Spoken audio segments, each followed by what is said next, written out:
Hey everyone, welcome back to my YouTube channel.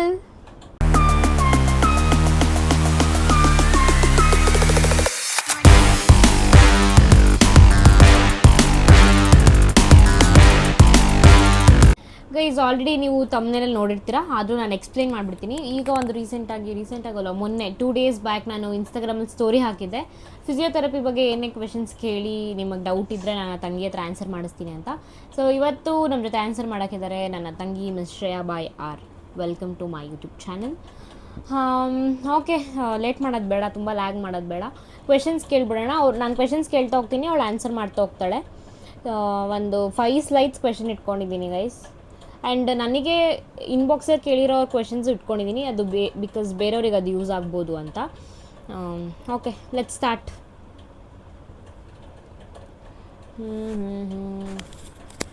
Okay, first question. ಅಕ್ಕ, ಈ ಫೀಲ್ಡ್ನಲ್ಲಿ scope ಹೇಗಿದೆ? ಅಂದರೆ ಫಿಸಿಯೋಥೆರಪಿ ಫೀಲ್ಡ್ನಲ್ಲಿ ಸ್ಕೋಪ್ ಇದೆಯಾ ಆ್ಯಂಡ್ ವರ್ತಾ? ಫಿಸಿಯೋಥೆರಪಿ ಸ್ಕೋಪ್ ಅಂತ ಬಂದರೆ ತುಂಬ ಇದೆ. ಆ್ಯಂಡ್ ಅಫ್ಕೋರ್ಸ್ ನಾನು ಅಂದ್ಕೊಂಡಿದ್ದೆ ಸ್ಕೋಪ್ ಇಲ್ಲ ಫಿಸಿಯೋಥೆರಪಿಗೆ. ಫಸ್ಟು ನಾನು ಹಾಕೋ ಮುಂಚೆ ಇಲ್ಲ ಸ್ಕೋಪ್ ಇಲ್ಲ ಅಂತ ಅಂದ್ಕೊಂಡಿದ್ದೆ. ಬಟ್ ಆಮೇಲೆ ನನಗೆ ಕೋರ್ಸ್ಗೆ ಜಾಯಿನ್ ಆದಮೇಲೆ ನನಗೆ ಗೊತ್ತಾಗಿದ್ದು ಇಷ್ಟು ಸ್ಕೋಪ್ ಇದೆಯಾ, ಇಷ್ಟು ಜನ ಕಾಂಪಿಟೇಷನ್ ಮಾಡ್ತಾಯಿದ್ದಾರೆ, ಅಂದರೆ ಅಷ್ಟು ಜನ ಕಾಂಪಿಟೇಷನ್ ಮಾಡ್ತಾಯಿದ್ದಾರೆ. ಆ್ಯಂಡ್ ತುಂಬ ಸ್ಕೋಪ್ ಇದೆ, ನೀವು ಮಾಡ್ಬೋದು. ಎಸ್ ಗೈಸ್, ಎಜುಕೇಷನಿಗೆ ಆಬ್ವಿಯಸ್ಲಿ ಸ್ಕೋಪ್ ಇದ್ದಿರುತ್ತೆ. ಆ್ಯಂಡ್ ಈಗ ಫಸ್ಟು ನಾನು ಓದ್ಬೇಕಾದ್ರೆ ನಾನು ಎಜುಕೇಷನ್ ಆಗಿ ನಂದು 3 years ಆಯಿತು. ಅವಾಗೆಲ್ಲ ಕಾಮರ್ಸ್ ಅನ್ನೋರು. ಈಗ ಎಲ್ಲರೂ 80% ಬರಲಿ 70% ಬರಲಿ ಎಲ್ಲ ಸೈನ್ಸೇ ತೊಗೋತಾ ಇದ್ದಾರೆ. So obviously science field physiotherapy ಅಂದರೆ ಎಲ್ಲದಕ್ಕೂ ಸ್ಕೋಪ್ ಇದ್ದೇ ಇರುತ್ತೆ guys. So you can study. Okay, next question. How much should we score to join there? NEET ಬಗ್ಗೆ ಕೇಳ್ತಾ ಇದ್ದಾರೆ. ಆ್ಯಂಡ್ ನೀಟಲ್ಲಿ 720ಗೆ ಎಷ್ಟು ಸ್ಕೋರ್ ಮಾಡಬೇಕು ನಮಗೆ ಫಿಸಿಯೋಥೆರಪಿ ಸೀಟ್ ಸಿಗಬೇಕು ಅಂದರೆ? ನನಗೆ ನೀಟ್ ಬಗ್ಗೆ ನಿಜ ಗೊತ್ತಿಲ್ಲ, ಯಾಕಂದರೆ ನೆಕ್ಸ್ಟ್ ಇಯರಿಂದ ಇರೋದು ನೀಟ್ ಬರೆದ್ರೇ ನೆಕ್ಸ್ಟ್ ನೀಟ್ ಬರೆದ್ರೇ ನೆಕ್ಸ್ಟ್ ಫಿಸಿಯೋಥೆರಪಿಗೆ ಜಾಯಿನ್ ಆಗಬೇಕು ಅಂತ. ನಾನು ಬರಿಬೇಕಾದ್ರೆ ನನ್ನ ಇಯರಲ್ಲಿ ನನ್ನ ಬ್ಯಾಚಲ್ಲಿ ಇರಲಿಲ್ಲ, ನಾನು CET ಮೂಲಕನೇ ಹೋಗಿದ್ದು. ಆ್ಯಂಡ್ ನೀಟ್ ಬಗ್ಗೆ ನನಗೆ ಅಷ್ಟು ಗೊತ್ತಿಲ್ಲ, ಬಿಕಾಸ್ ನಾನು ನೀಟ್ ಎಕ್ಸಾಮ್ ಬರೆದಿದ್ದು ಒಂದು ಎಕ್ಸ್ಪೀರಿಯನ್ಸ್ಗೆ ಅಷ್ಟೇ ಹೊರತು ಅದ್ರ ಬಗ್ಗೆ ನನಗೇನೂ ಗೊತ್ತಿಲ್ಲ. ಎಷ್ಟು ರ್ಯಾಂಕ್ ಬರಬೇಕು, ಎಷ್ಟು ಮಾರ್ಕ್ಸ್ ಬರಬೇಕು ಏನೂ ಗೊತ್ತಿಲ್ಲ. ಸುಮ್ಮನೆ ಒಂದು ಎಕ್ಸ್ಪೀರಿಯನ್ಸಿಗೆ ನಾನು ನೀಟ್ ಎಕ್ಸಾಮ್ ಬರೆದೆ ಅಷ್ಟೆ. ಸೊ ಅವಳು ಎಷ್ಟು ಈ ಓದೋದ್ರಲ್ಲಿ ಮ್ಯಾಡ್ನೆಸ್ ಅಂತಲೇ ಹೇಳ್ಬೋದು. ಅವಳಿಗೆ ನೀಟ್ ಇರಲಿಲ್ಲ ಗೈಸ್, ಆದರೂ ಅವಳೊಂದು ಎಕ್ಸ್ಪೀರಿಯನ್ಸ್ನ ಗೇನ್ ಮಾಡೋಕ್ಕೆ ನೀಟ್ ಬರೆದ್ಲು. ಅವಳು ಸೇರ್ಕೊಂಡಿದ್ದು CET ಮಾರ್ಕ್ಸ್ ಮೂಲಕನೇ ಅವಳು ಸೇರ್ಕೊಂಡಿದ್ದು. ನಿನ್ನ CET ರ್ಯಾಂಕಿಂಗ್ನು ಹೇಳಿಬಿಡು. BPT ಬಂದುಬಿಟ್ಟು 41,000. ಅವಳು ಇವಾಗ BPT. ಆ್ಯಂಡ್ ತುಂಬ ಜನ ಕ್ವೆಶನ್ಸ್ ಕೇಳಿದ್ದೀರಾ, ಎಷ್ಟನೇ ಇಯರ್ ನಿಮ್ಮ ತಂಗಿ ಓದ್ತಾ ಇರೋದು ಆ್ಯಂಡ್ ಏನು ಓದ್ತಾ ಇರೋದು ಅಂತ. ಅವಳಿನ ಫಸ್ಟ್ ಇಯರ್. ಈಗ ಒಂದು 8 months ಆಯಿತಾ ಜಾಯ್ನ್ ಆಗಿ? 8 months ಆಗಿದೆ ಕಾಲೇಜ್ ಸ್ಟಾರ್ಟ್ ಆಗಿ. 6 months 6 to 8. ಓಕೆ ಅಕ್ಕ, ನನ್ನ ಸೆಕೆಂಡ್ PU ಅಲ್ಲಿ 84% ಇದೆ. ನನ್ನ ನೆಕ್ಸ್ಟ್ BPT ಕೋರ್ಸ್ ಮಾಡ್ಬೋದಾ? ಕಷ್ಟ ಆಗಲ್ವಾ? ಡಿಫಿಕಲ್ಟ್ ಏನಿರಲ್ವಾ? ಹೇಳ್ಬೇಕು ಅಂದರೆ ಎಲ್ಲ ಸೈನ್ಸ್ ಸಬ್ಜೆಕ್ಟೇ ಟಫು. ನಾವು ಮನ್ಸು ಮಾಡಿ ನಾವು ಸ್ಟ್ರಾಂಗಾಗಿ ಹೋಗ್ಬೇಕಷ್ಟೇ. ಸೈನ್ಸ್ ತುಂಬ ಕಷ್ಟ. ಅದಕ್ಕಂದ್ರೆ ನಾನು ಎದುರಿಸ್ತಾ ಇಲ್ಲ. 84% ಒಳ್ಳೆ ಪರ್ಸೆಂಟೇಜು. ಜಾಯಿನ್ ಆಗ್ಬೋದು, ಆದರೆ ಈಸಿ ಅಂತ ನಾನು ಹೇಳಲ್ಲ, ಎಲ್ಲ ಕಷ್ಟ ಇರುತ್ತೆ. ಆ್ಯಂಡ್ ಫಸ್ಟ್ ಇಯರ್ ಇನ್ನೂ ತುಂಬ ಕಷ್ಟ ಇರುತ್ತೆ. BPT ಕೋರ್ಸಲ್ಲಿ ಎಷ್ಟು ಸಬ್ಜೆಕ್ಟ್ ಇದೆ ಮತ್ತು ನಿಮಗೆ ಯಾವುದು ಡಿಫಿಕಲ್ಟ್ ಅನಿಸುತ್ತೆ? ಮತ್ತು ಎಕ್ಸಾಮ್ಸ್ ಎಷ್ಟಿದೆ? ಎಕ್ಸಾಮ್ಸ್ ಬಂದುಬಿಟ್ಟು ನಮ್ಮದು ಸೆಮ್ ವೈಸ್ ಬರಲ್ಲ, ಇಯರ್ಲಿ ಒನ್ಸ್ ಹೆಂಗೆ ನಾವು PUಲಿ ಮಾಡಿರ್ತೀವಿ ಆ ಥರ ಇದೆ. ನಮ್ಮ ಕಾಲೇಜ್ ಹಂಗೆ ಅಂದ್ಕೊತೀನಿ, ಮೇ ಬಿ ಆ ಕೋರ್ಸು ಹಂಗೆ ಅಂದ್ಕೊತೀನಿ, ನನಗೆ ಗೊತ್ತಿಲ್ಲ. ಆ್ಯಂಡ್ ಇಂಟರ್ನಲ್ಸ್ ಇರುತ್ತೆ, ಸೆಮ್ ವೈಸ್ ಇರಲ್ಲ. ಕ್ವೆಶನ್ ಎಷ್ಟು ಎಕ್ಸಾಮ್ಸ್ ಇದೆ? ಎಷ್ಟು ಎಕ್ಸಾಮ್ಸ್ ಅದೇ ಇಯರ್ಲಿ ವೈಸ್ ಎಕ್ಸಾಮು. ಸಬ್ಜೆಕ್ಟ್ಸ್ ಬಂದುಬಿಟ್ಟು 6. ಅದರಲ್ಲಿ ಕನ್ನಡ ಇಂಗ್ಲೀಷ್ ಈ ಇಯರಿಗಿಲ್ಲ. Anatomy, physiology, biochemistry, biomechanics, psychology and sociology ಅಂತ ಇರುತ್ತೆ. ಆ್ಯಂಡ್ ಇದರಲ್ಲಿ ಕಷ್ಟ ಅಂತ ಬಂದರೆ ಬಯೋಮೆಕ್ಯಾನಿಕ್ಸ್. ಅದು ಒಬ್ಬೊಬ್ಬರಿಗೆ ಒಂದೊಂದು ಥರ ಇರುತ್ತೆ ಗೈಸ್. ಇವಳಿಗೆ ಓದೋಕ್ಕೆ ಅದೇನೋ ಬಯೋಮೆಕ್ಯಾನಿಕ್ಸ್ ಇರ್ಬೋದು, ಬಟ್ ಇನ್ನೊಬ್ಬರಿಗೆ ಓದೋಕ್ಕೆ ಇನ್ನೊಂದು ಥರ ಕಷ್ಟ ಇರ್ಬೋದು. ಸೊ ಬಯೋಮೆಕ್ಯಾನಿಕ್ಸ್ ಯಾರಿಗೂ ಅರ್ಥ ಆಗಲ್ಲ. ಆ ಟೆಕ್ಸ್ಟ್ ಬುಕ್ಕಲ್ಲಿರೋ ಲೈನ್ಸ್, ಒಂದು ಲೈನ್ ಅರ್ಥ ಮಾಡ್ಕೊಳ್ಳೋಕ್ಕೆ ತುಂಬ ಕಷ್ಟ ಬೇಕು. ನಾವು NCERTನೇ ಕಷ್ಟ ಅನ್ಕೊತೀವಿ, ಬಟ್ ಬಯೋಮೆಕ್ಯಾನಿಕ್ಸ್ ಪೀಕ್ ಲೆವೆಲಲ್ಲಿದೆ. ನನಗೆ ಅದು ಕಷ್ಟ ಅನಿಸುತ್ತೆ. ಆ್ಯಂಡ್ ಎಲ್ರಿಗೂ ಅದೇ ಕಷ್ಟ, ಬಯೋಮೆಕ್ಕೆ ಕಷ್ಟ. ಅಕ್ಕ, ಫಿಸಿಯೋಥೆರಪಿ ಕೋರ್ಸಲ್ಲೇ ಡಿಫ್ರೆಂಟ್ ಕೋರ್ಸ್ ಇರುತ್ತಾ? BPT ಇರಲ್ಲ. BPT ಆದಮೇಲೆ ನೀವು ಮಾಸ್ಟರ್ಸ್ ಮಾಡಬೇಕು ಅಂದರೆ ಅದರಲ್ಲಿ ಟೈಪ್ಸ್ ಇದೆ, ನ್ಯೂರೋ ಏನೇನೋ ಟೈಪ್ಸ್ ಇದೆ, ಸ್ಪೋರ್ಟ್ಸು ಅದು ಇದು ಅಂತ ಇದೆ. BPT ಯಾವುದು ಬೇರೆ ಬೇರೆ ಡಿಫ್ರೆಂಟ್ ಡಿವಿಷನ್ ಎಲ್ಲ ಏನೂ ಇಲ್ಲ. ನಿಮ್ಮದು ಎಷ್ಟನೇ ಇಯರ್ ಅಕ್ಕ? ಅದೇ first first year. Year.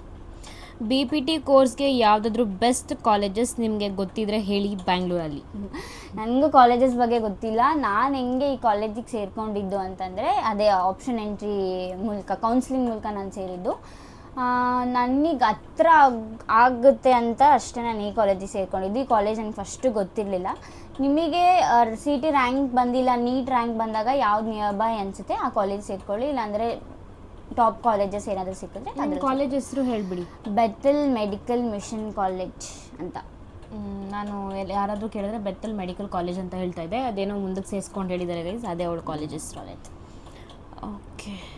PBT ಅಂತಿದೆಯಾ? BPTನೇ ಅವರು. ಓಕೆ. BPT ಕೋರ್ಸ್ ಸ್ಕೋಪ್ ಇದೆಯಾ ಫ್ಯೂಚರಲ್ಲಿ? ಅದೇ ಫಸ್ಟ್ ಆನ್ಸರ್ ಮಾಡಿದ್ರೆ ತುಂಬ ಸ್ಕೋಪ್ ಇದೆ, ಸ್ಕೋಪ್ ಇಲ್ಲ ಅಂತ ಏನಿಲ್ಲ. ಈಗ ನೀವು ಮಾಡ್ಬೋದು, ಸ್ಕೋಪ್ ತುಂಬ ಇದೆ, ಕಾಂಪಿಟೇಷನ್. ಆ್ಯಂಡ್ ಈಗ ನೋಡಿ CET ನೀಟಿಗೆ ಬಂದಿದೆ ಅಂದರೆ ನಿಮಗೆ ಅರ್ಥ ಆಗಬೇಕು ಅದು ಎಷ್ಟು ಕಾಂಪಿಟೇಷನ್ ಇದ್ದಾರೆ, ಎಷ್ಟು ಸ್ಕೋಪ್ ಇದೆ ಆ ಕೋರ್ಸಿಗೆ ಅಂತ. ಮಾಡ್ಬೋದು.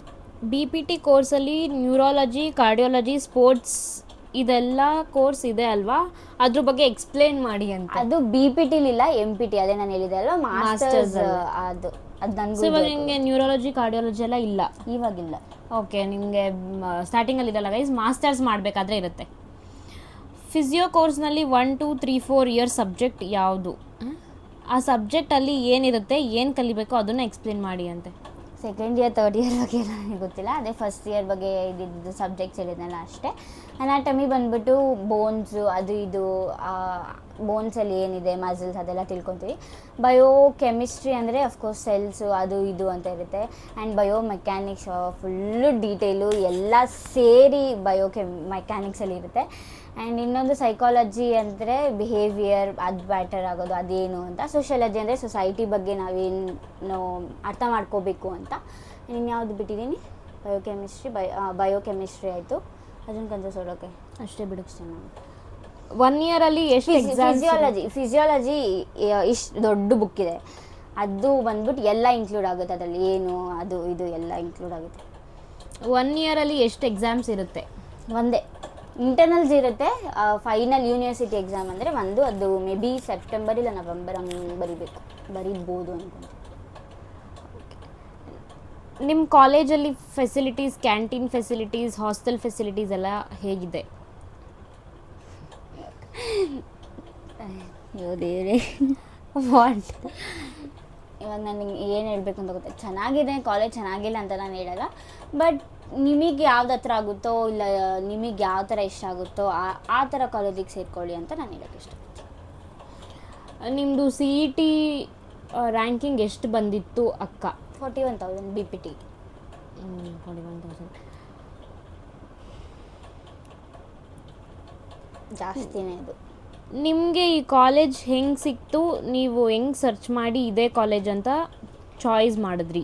ಅದೇ ಕೌನ್ಸಿಲಿಂಗ್ ಟೈಮ್ ಅಂತ ಬರುತ್ತೆ, ಅವಾಗ ನಾವು ಆಪ್ಷನ್ ಎಂಟ್ರಿ ಹಾಕಬೇಕು. 3 ರೌಂಡ್ಸ್ ಇರುತ್ತೆ ಅದರಲ್ಲಿ. ಫಸ್ಟ್ ರೌಂಡ್ ಬಂದ್ಬಿಟ್ಟು ನಾನು ಫಸ್ಟ್ PDF ಇರುತ್ತೆ, ವೆಬ್ಸೈಟಲ್ಲಿ PDF ಬಿಟ್ಟಿರ್ತಾರೆ ಯಾವ್ದಾವ್ದು ರ್ಯಾಂಕಿಂಗ್ಸ್ ಮೇಲೆ ಯಾವ್ಯಾವ ಕಾಲೇಜಸ್ ಇರುತ್ತೆ ಅಂತ.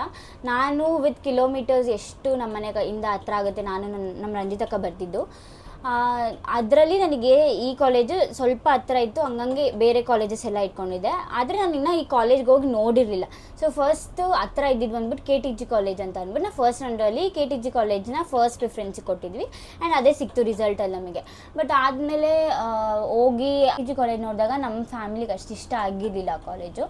ಅದಕ್ಕೆ ನೆಕ್ಸ್ಟ್ ರೌಂಡಿಗೆ ಹೋದ್ವಿ. ಸೆಕೆಂಡ್ ರೌಂಡಿಗೆ ಹೋದಾಗ ನಾವೇನು ಮಾಡಿದ್ವಿ, ಕಾಲೇಜಸ್ ನೋಡ್ಕೊಂಡು ಬಂದ್ಬಿಟ್ಟು ಅದಾದಮೇಲೆ ಆಪ್ಷನ್ ಎಂಟ್ರಿಲಿ ಯಾವುದಕ್ಕೆ ಪ್ರಿಫರೆನ್ಸ್ ಕೊಡೋಣ ಅಂತ ಅಂದ್ಬಿಟ್ಟು ಫಸ್ಟ್ ಕಾಲೇಜ್ ನೋಡೋಕೆ ಹೋದ್ವಿ. ಆ್ಯಂಡ್ ನನಗೆ 2 ಆಪ್ಷನ್ ಇತ್ತು. ಸೆಂಟ್ ಬೆನಿಡಿಕ್ಟ್ಸ್, ಅದು ಕೆಂಗೇರಿ ಹತ್ರ ಇರೋದು, ರಾಜರಾಜೇಶ್ವರಿ ಕಾಲೇಜ್ ಹತ್ರ ಇರುತ್ತೆ, ಅದು ತುಂಬ ಇಷ್ಟ ಆಗಿತ್ತು. ಈ ಬೆಥೆಲ್ ಕಾಲೇಜ್, ಎರಡೂ ನನಗೆ ಸೇಮ್ ಡಿಸ್ಟೆನ್ಸ್ ಆಗ್ತಿತ್ತು. ನಮ್ಮಮ್ಮಂಗೆ ಬೆಥೆಲ್ ಕಾಲೇಜ್ ತುಂಬ ಇಷ್ಟ ಆಯಿತು. ಆ ಪ್ರಿನ್ಸಿಪಲ್ಲು, ಚೇರ್ಮನ್ ಎಲ್ಲರೂ ಚೆನ್ನಾಗಿ ಮಾತಾಡಿದ್ರೆ ನಮ್ಮಮ್ಮಂಗೆ ಬೆಥೆಲ್ ಕಾಲೇಜ್ ತುಂಬ ಇಷ್ಟ ಆಯಿತು. ಆ್ಯಂಡ್ ಸೆಂಟ್ ಬೆನಿಡಿಕ್ಟ್ಸ್ ಏನಂದರೆ ಅದು ಒಳಗಿದೆ ಕಾಲೇಜು. ನಮ್ಮಮ್ಮ ಫಸ್ಟೇ ಗೊತ್ತಲ್ಲ, ಭಯ ಹೆಣ್ಮಗು ಅದು ಇದು ಅಂತ ಅಂದ್ಬಿಟ್ಟು ಈ ಕಾಲೇಜ್ ಹಾಕಿದ್ವಿ. ಆ್ಯಂಡ್ ಈ ಕಾಲೇಜ್ ಸಿಕ್ತು ರಿಸಲ್ಟಲ್ಲಿ, ಈ ಕಾಲೇಜಿಗೆ ಜಾಯ್ನ್ ಆದೆ. ಅಷ್ಟೇ ಗೈಸ್. ಸದ್ಯಕ್ಕೆ ಬಂದಿರೋದು ಇಷ್ಟೇ ಕ್ವೆಶನ್ಸು. ನಾನು ತುಂಬ ಜನಕ್ಕೆ ರಿಪ್ಲೈ ಮಾಡಿದ್ದೀನಿ, ಬಟ್ ನನಗೆ ಆ ಮೆಸೇಜೆಲ್ಲ ಕೆಳಗೆ ಹೋಗ್ಬಿಟ್ಟಿತ್ತು. ನಾನು ತೆಗ್ದು ಸ್ಕ್ರೀನ್ಶಾಟ್ ಹೊಡ್ಕೊಳ್ಳೋಷ್ಟು ನನಗೆ ಟೈಮ್ ಇರಲಿಲ್ಲ. ಸೊ ನೀವು ಕೇಳಿರೋ ಕ್ವೆಶನ್ಸ್ಗೆ ನಾನು ರಿಪ್ಲೈ ಮಾಡಿಸಿದ್ದೀನಿ. ಎಲ್ಲರೂ ತುಂಬ ಜನ ಕೇಳೋದು ಸ್ಕೋಪ್ ಇದೆಯಾ ತೊಗೋಬೋದಾ. ಆಬ್ವಿಯಸ್ಲಿ ಎಲ್ಲ ಏನೇ ಮಾಡಿದ್ರು ಸ್ಕೋಪ್ ಇರುತ್ತೆ, ನಾವು ಅದನ್ನು ನೀಟಾಗಿ ಯುಟಿಲೈಸ್ ಮಾಡ್ಕೊಬೇಕು ಅಷ್ಟೇ. ಆ್ಯಂಡ್ ನನಗೆ ಒಬ್ಬರೇ ಕೇಳಿದ್ದು BCom ಬಗ್ಗೆ. BCom ತೊಗೋಬೋದಾ, ಸ್ಕೋಪ್ ಇದೆಯಾ, CA ಮಾಡ್ಬೋದಾ ಅಂತೆಲ್ಲ. ನಾನು CA ಬಗ್ಗೆ ನನಗೆ ಅಷ್ಟು ನಾಲೆಜ್ ಇಲ್ಲ, ಬಿಕಾಸ್ ನಾನು ಯಾವತ್ತೂ ಅಂದ್ಕೊಂಡಿಲ್ಲ ನಾನು CA ಮಾಡಬೇಕು ಅಂತ. ನಾನು ಓದ್ಬೇಕಾದ್ರೂ ನಾನು ಹಂಗೆ ಅಂದ್ಕೊಂಡಿದ್ದೆ, BComಗೆ ಸ್ಕೋಪ್ ಇಲ್ಲ, ಸುಮ್ಮನೆ ನಾನು ಇವಳಷ್ಟು ಸ್ಟುಡಿಯಸ್ ನಾನಲ್ಲ ಗೈಸ್. ನನಗೇನಿದ್ರು ಓದಬೇಕು, ಪಾಸ್ ಆಗಬೇಕು ಅಷ್ಟೇ. ನಾನು ಪಾಸಾಗಿದ ತಕ್ಷಣ ನಾನು ಯಾವುದೋ ಒಂದು ಕೆಲಸ ನೋಡಿಕೊಂಡೆ. ಸೊ ಯಾವುದು ವೇಸ್ಟ್ ಅಲ್ಲ. ಇವಾಗ ನಾನು BCom ಸ್ಕೋಪ್ ಇಲ್ಲ ಅಂತ ಮಾಡಲಿಲ್ಲ, ನಾನು ಕೆಲಸನೇ ಮಾಡೋಕ್ಕಾಗ್ತಿರ್ಲಿಲ್ಲ. So everything is worth. ನಾವು ಓದಬೇಕಷ್ಟೇ, ಡೆಡಿಕೇಶನ್ ಇರಬೇಕು ಅಷ್ಟೇ ಗೈಸ್. ಫಿಸಿಯೋಥೆರಪಿ ಬಗ್ಗೆ ಇನ್ನೇನಾದರೂ ಕ್ವೆಶನ್ಸ್ ಇದ್ದರೆ ಇವಳ ಅಕೌಂಟ್ನ ನಾನಿಲ್ಲಿ ಮೆನ್ಷನೇ ಮಾಡಿಬಿಟ್ಟಿರ್ತೀನಿ ನನ್ನ ಸ್ಕ್ರೀನಲ್ಲಿ. ಸೊ ನಿಮಗೆ ಏನೇ ಕ್ವೆಶನ್ಸ್ ಇದ್ದರೂ ಅವಳಿಗೆ DM ಮಾಡ್ಬೋದು ನೀವು. ಬಿಕಾಸ್ ನನಗೆ ಕೇಳಿ ನಾನು ಅವಳನ್ನ ಕೇಳಿ ನಿಮಗೆ ಕನ್ವೆ ಮಾಡೋಕ್ಕೆ ತುಂಬ ಇದಾಗುತ್ತೆ. ನನಗೂ ಗೊತ್ತಿರೋದೆ, ಬಟ್ ಅಷ್ಟೊಂದೆಲ್ಲ ಇದೇನೋ ಹೇಳೋದಲ್ಲ, ನ್ಯೂರಾಲಜಿ, ಕಾರ್ಡಿಯಾಲಜಿ ಅವೆಲ್ಲ ನನಗೆ ಗೊತ್ತಿಲ್ಲ ಗೈಸ್, ನನ್ನದೇ ಬೇರೆದು. ಸೊ ಅವಳಿಗೆ ನೀವು ಡೈರೆಕ್ಟಾಗಿ DM ಮಾಡ್ಬೋದು. ಆ್ಯಂಡ್ ಈಗ ಕಮಿಂಗ್ ಟು ಮೈ ಥಿಂಗ್, ನಾನು ಲಾಸ್ಟ್ ಸ್ಟೋರಿಲಿ ನಾನು ಹೇಳ್ದಂಗೆ ಕ್ಲಾರಿಟಿ ಕೊಡ್ತೀನಿ ನನ್ನ ಇನ್ಕನ್ಸಿಸ್ಟೆನ್ಸಿಗೆ ಅಂತ ಹೇಳಿದ್ದೆ ಗೈಸ್. ನನಗೆ ಸ್ವಲ್ಪ ಸ್ಕ್ರೀನ್ ಟೈಮ್ ಕಮ್ಮಿ ಮಾಡೋಕ್ಕೆ ಹೇಳಿದರು. ಸೊ ನಾನು ಜಾಸ್ತಿ ಫೋನ್ ಯೂಸ್ ಮಾಡ್ತಾಯಿಲ್ಲ. ನಾನು ಈ ಕಡೆ ಲ್ಯಾಪ್ಟಾಪು ಯೂಸ್ ಮಾಡಿ, ಫೋನು ಯೂಸ್ ಮಾಡಿ ನನಗೆ ತುಂಬ ನೋಡ್ಬೋದು, ನನಗೆ ಡಾರ್ಕ್ ಸರ್ಕಲ್ಸೇ ಇರಲಿಲ್ಲ. ಇವಾಗ ಇಲ್ಲೆಲ್ಲ ಬಂದ್ಬಿಟ್ಟಿದೆ. ಸೊ ನನ್ನ ಸ್ಕ್ರೀನ್ ಟೈಮ್ ಕಮ್ಮಿ ಮಾಡಿದ್ದೆ. ಸ್ವಲ್ಪ ಹೆಲ್ತ್ ಇಶ್ಯೂಸ್ ಇತ್ತು, ನಾನು ಒಂದು 2-3 ವೀಕ್ಸ್ ಬ್ರೇಕ್ ತೊಗೊಳ್ಳೋಣ ಅಂತ ತೊಗೊಂಡೆ ಅಷ್ಟೇ. ಅದು ಬಿಟ್ಟರೆ ನಥಿಂಗ್ ಮಚ್ ಅಂಥದ್ದೇನೂ ಇಲ್ಲ. ನಾನು ಮತ್ತೆ ನಾಳೆಯಿಂದ ಕನ್ಸಿಸ್ಟೆನ್ಸಿ ಮೇಂಟೈನ್ ಮಾಡಬೇಕಂತ ಅಂದ್ಕೊಂಡಿದ್ದೀನಿ. 100% ಮಾಡ್ತೀನಿ. ಬಿಕಾಸ್ ಇವಾಗ ಸ್ವಲ್ಪ ರಿಕವರ್ ಆಗಿದ್ದೀನಿ, ಅಷ್ಟೇನು ಇಲ್ಲ. ಚೆನ್ನಾಗಿ ತಿನ್ನಬೇಕಷ್ಟೇ. ನನಗೆ ಊಟ ಇದು ಸಮ್ಮರ್ ಬೇರೆ ಅಲ್ವಾ, ಸೊ ಊಟ ಸೇರ್ತಾಯಿಲ್ಲ. ಆದರೂ ಹೆಂಗೋ ಮ್ಯಾನೇಜ್ ಮಾಡಿಕೊಂಡು 3 ಹೊತ್ತು ತಿಂತಾಯಿದ್ದೀನಿ. ಓಕೆ, ಇಷ್ಟೇ. Sorry for the inconsistency. ಇನ್ಮೇಲೆ ವ್ಲಾಗ್ಸ್ ಕಂಟಿನ್ಯೂಸ್ ಆಗಿ ಅಪ್ಲೋಡ್ ಮಾಡ್ತಿರ್ತೀನಿ. ಕಂಟಿನ್ಯೂಸ್ ಆಗಿ ಅಂದರೆ ವೀಕ್ಲಿ 2 or 3 ವ್ಲಾಗ್ಸ್ ಅಂತೂ ಅಪ್ಲೋಡ್ ಮಾಡ್ತೀನಿ. ತುಂಬ ಮಾಡೋಕ್ಕಾಗಲ್ಲ ಗೈಸ್, ಬಿಕಾಸ್ ಎಡಿಟಿಂಗು ನಾನು ಫೋನಲ್ಲಿ ಮಾಡೋದ್ರಿಂದ ತುಂಬ ಕಷ್ಟ ಆಗುತ್ತೆ. ನಾನು ಈ ಕಡೆ ನಾನು ಆಫೀಸ್ ಕೆಲಸ ಮಾಡಬೇಕು, ಆ್ಯಂಡ್ ಈ ಕಡೆ ಎಡಿಟಿಂಗು ಮಾಡಬೇಕು, ಈ ಕಡೆ ಕಂಟೆಂಟು ಕ್ರಿಯೇಟ್ ಮಾಡಬೇಕು ಅಂತೆಲ್ಲ. What quote just think guys, seriously ನಾನು ಆ ಕಡೆ ಆಫೀಸ್ ಕೆಲಸನೂ ನನಗೆ ಅಲ್ಲಿ ಪ್ರೆಷರ್ ಇರುತ್ತೆ. ಓಕೆ ಫೈನ್, ಪ್ಯಾಷನ್ ಆಗಿ ತೊಗೊಂಡ್ಮೇಲೆ it is still passion and I like this to do. ಮಾಡ್ತೀನಿ. ನಾಳೆಯಿಂದ ಕನ್ಸಿಸ್ಟೆನ್ಸಿ ಮೇಂಟೈನ್ ಮಾಡ್ತೀನಿ ಅಂತ ಹೇಳ್ತಾ, ನನಗೆ ಹೆಲ್ತ್ ಸರಿ ಇರಲಿಲ್ಲ, ಅದಕ್ಕೆ ನಾನು ಸ್ವಲ್ಪ ಟೈಮ್ ತೊಗೊಂಡಿದ್ದೆ, ಸ್ಕ್ರೀನ್ ಟೈಮ್ ಕಮ್ಮಿ ಮಾಡಿದೆ ಅಷ್ಟೇ. ಅದು ಬಿಟ್ಟರೆ ಬೇರೆ ಏನೂ ರೀಸನ್ ಇಲ್ಲ. ಓಕೆ, ಮತ್ತು ಈ ವ್ಲಾಗ್ ನಿಮಗೆ ತುಂಬ ಯೂಸ್ಫುಲ್ ಆಗಿರುತ್ತೆ ಅಂತ ಅನ್ಕೋತೀನಿ. ಜಾಸ್ತಿ ಜನಕ್ಕಿಲ್ಲ ಅಂದರೂ ಇದ್ರ ಬಗ್ಗೆ ವೆಯ್ಟ್ ಮಾಡ್ತಿರೋರಿಗೆ ಯೂಸ್ ಆಗಿರುತ್ತೆ ಅಂತ ಅನ್ಕೋತೀನಿ. Thank you. ಅದೇ ಒಂದು ಹುಡುಗಿ ಅವ್ರಿಗೆ ಏನದು ತಾರುಣ್ಯನ ಅವಳ ಹೆಸರು ಗೊತ್ತಿಲ್ಲ. ಅವಳೇ ತಾನೇ ತುಂಬ ಮೆಸೇಜಸ್, ಪಾಪ ಅವಳೇ ತುಂಬ ಮೆಸೇಜ್ ಮಾಡಿರೋದು, ಅವಳ ಹೆಸರೇ ಗೊತ್ತಿಲ್ಲ. ಟೀಯಿಂದನೇ ಸ್ಟಾರ್ಟ್. ಹೌದು ಗೈಸ್, ಅವರು ತುಂಬ ಕ್ವೆಶನ್ಸ್ ಕೇಳಿದ್ದಾರೆ. ಆ್ಯಕ್ಚುಲಿ ನಾನು ಅವರು ತುಂಬ ಕ್ವೆಶನ್ಸ್ ಕೇಳ್ತಾಯಿದ್ರಾ, ಅವರಿಂದನೇ ನಾನು ಈ ವ್ಲಾಗ್ ಮಾಡಬೇಕು ಅಂದ್ಕೊಂಡಿದ್ದು. ಹೌದು, ತಾರುಣ್ಯ 007 ಅಂತ ಇದೆ. ಅವ್ರ ಅಕೌಂಟ್ ತೋರಿಸಲ್ಲ, ಸುಮ್ಮನೆ ಹಾಕಬೇಕು. ತಾರುಣ್ಯ 007 ಅವರಿಗೆ ನಿಮಗೆ ಈ ವ್ಲಾಗ್ ಯೂಸ್ ಆಗಿರುತ್ತೆ ಅಂದ್ಕೊಂಡಿದ್ದೀನಿ. ಆಲ್ಮೋಸ್ಟ್ ನೀವು ಕೇಳಿರೋ ಕ್ವೆಶನ್ಸ್ಗೆಲ್ಲನೂ ಆನ್ಸರ್ ಮಾಡಿಸಿದ್ದೀನಿ, ಒಂದು ಕ್ವೆಶನ್ ಬಿಟ್ಟಿಲ್ಲ. ನಿಮ್ಗೇನೇ ಡೌಟ್ ಇದ್ದರೂ ನಾನು ಅವ್ರ ಅಕೌಂಟ್ ಮೆನ್ಷನ್ ಮಾಡಿರ್ತೀನಲ್ಲ, ಅಲ್ಲಿ ಕೇಳ್ಬೋದು. Thank you for questioning. I hope ನಿಮಗೆ ಈ ವ್ಲಾಗ್ ಇಷ್ಟ ಆಗಿರುತ್ತೆ. ಮತ್ತೆ ಸಿಗ್ತೀರಿ ನೆಕ್ಸ್ಟ್ ವ್ಲಾಗಲ್ಲಿ ಅಂತ ಹೇಳ್ತಾ ಈ ವ್ಲಾಗ್ನ ನಾನು ಇಲ್ಲಿಗೆ ಎಂಡ್ ಮಾಡ್ತಿದ್ದೀನಿ. ಈ ವ್ಲಾಗ್ ನಿಮ್ಗೆ ಇಷ್ಟ ಆಗಿದ್ರೆ ಲೈಕ್ ಮಾಡಿ, ಶೇರ್ ಮಾಡಿ, ಕಮೆಂಟ್ ಮಾಡಿ, ಹಾಗೂ ನನ್ನ ಚಾನಲ್ನ ಸಬ್ಸ್ಕ್ರೈಬ್ ಮಾಡ್ಕೊಳ್ಳಿ ಗೈಸ್. ಮತ್ತೆ ಸಿಗುವ ನೆಕ್ಸ್ಟ್ ವಿಡಿಯೋದಲ್ಲಿ. ಬಾಯ್ ಬಾಯ್.